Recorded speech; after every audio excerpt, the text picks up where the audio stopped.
Ito, naka-zoom na. Okay. Pero dito Yan po, salarin sa pagkuha ng bubuyog. May nakarami ka na ma'am na nakabank na honey. Mabili ka? maulan kasi summer na lang. Ay, wala po ngayon. Ito naman yung pinaka-special na honey sa oh. mundo. Ang Mississippi honey.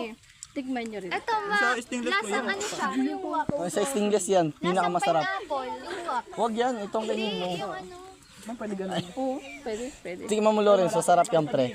lasang pineapple. Hindi, tikman mo. Malsum. Nakakain kami niya nung unang punta namin. Direct dun sa beehive nila. Lasang pineapple, pre. Pineapple, pre. Bro, what you doing? Ba't parang panos? Kinakain mo ba yung ano? Tirahan nila? Predator ka na, pre, niyan kung kakainin mo tirahan nila. Maganda ka texture nito. Matamis na.